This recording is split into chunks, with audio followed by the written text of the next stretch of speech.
خطبہ نمبر 17۔ ان لوگوں کے بارے میں جو امت کے فیصلے چکانے کے لیے مسند قضا پر بیٹھ جاتے ہیں لیکن اس کے اہل نہیں ہوتے۔ بسم اللہ الرحمن الرحیم۔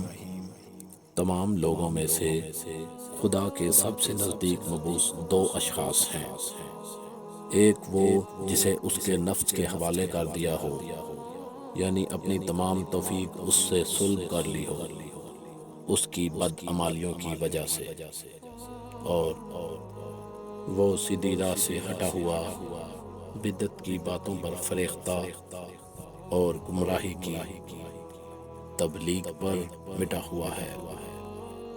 وہ اپنے ہوا خواہوں کے لیے فتنہ اور سابق لوگوں کی ہدایت سے برگشتہ ہے۔ وہ تمام ان لوگوں کے لیے جو اس کی زندگی یا اس کے مرنے کے بعد اس کی پیروی کریں گمراہ کرنے والا ہے۔ وہ دوسرے کے گناہوں کا بوجھ اٹھائے ہوئے اور خود اپنی خطاؤں میں جکڑا ہوا ہے، اور دوسرا شخص وہ ہے جس نے جہالت کی باتوں کو ادھر ادھر سے بٹور لیا ہے۔ وہ امت کے جاہل افراد میں دھوڑ دھوپ کرتا ہے اور فتنے کی تاریکیوں میں غافل اور مدہوش پڑا پھرتا ہے، اور امن و آرائشی کے فائدوں سے آنکھ بند کر لیتا ہے۔ چند انسانی شکل و صورت سے ملتے لوگوں نے اسے عالم کا لقب دے رکھا ہے، حالانکہ وہ عالم نہیں۔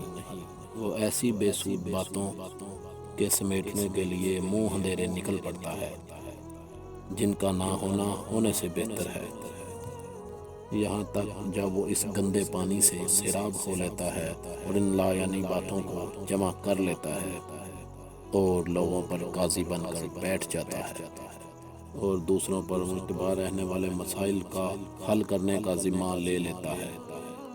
اگر کوئی الجھا ہوا مسئلہ اس کے سامنے پیش ہوتا ہے تو اپنی رائے سے اس کے لیے بھرتی کی فرسودہ دلیلیں مہیا کر لیتا ہے اور پھر اس پر یقین بھی کر لیتا ہے۔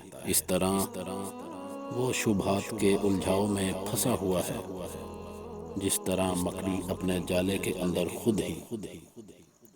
وہ خود نہیں جانتا کہ اس نے صحیح حکم دیا ہے یا غلط۔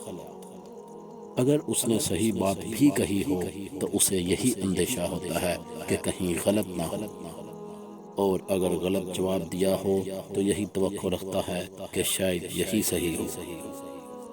وہ جہالتوں میں بھٹکنے والا جاہل اور اپنے نظر کے دھندلا پن کے ساتھ تاریکیوں میں بھٹکنے والی سواریوں پر سوار ہے۔ نہ اس نے حقیقت علم کو پرکھا اور نہ اس کی تہ تک پہنچا۔ وہ روایات کو اس طرح درہم و برہم کرتا ہے جس طرح ہوا سوکھے ہوئے تنکوں کو۔ خدا کی قسم، وہ ان مسائل کو حل کرنے کا اہل نہیں ہے جو اس سے پوچھے جاتے ہیں، اور نہ اس منصب کے قابل ہے جو اسے سپرد کیا گیا ہے۔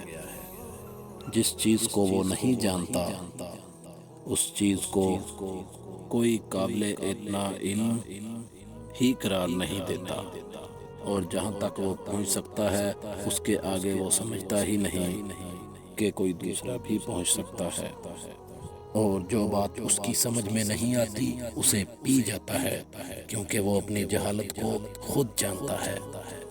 ناحق بہائے ہوئے خون اس کے فیصلوں کی وجہ سے چیخ رہے ہیں، غیر مستحق افراد کو پہنچی ہوئی میراثیں چلا رہی ہیں۔ اللہ ہی سے شکوہ ہے ان لوگوں کا جو جہالت میں جیتے ہیں اور گمراہی میں مر جاتے ہیں۔ ان میں قرآن سے زیادہ کوئی بے قیمت چیز نہیں، جبکہ اسے اس طرح پیش کیا جائے جس طرح اسے پیش کرنے کا حق ہے۔ قرآن سے زیادہ ان میں کوئی مقبول اور قیمتی چیز نہیں اس وقت جب اس کی آیتوں کا بے محض استعمال کیا جائے۔ ان کے نزدیک نیکی سے زیادہ کوئی برائی اور برائی سے زیادہ کوئی نیکی نہیں۔ اللہم صلی علی محمد و آل محمد۔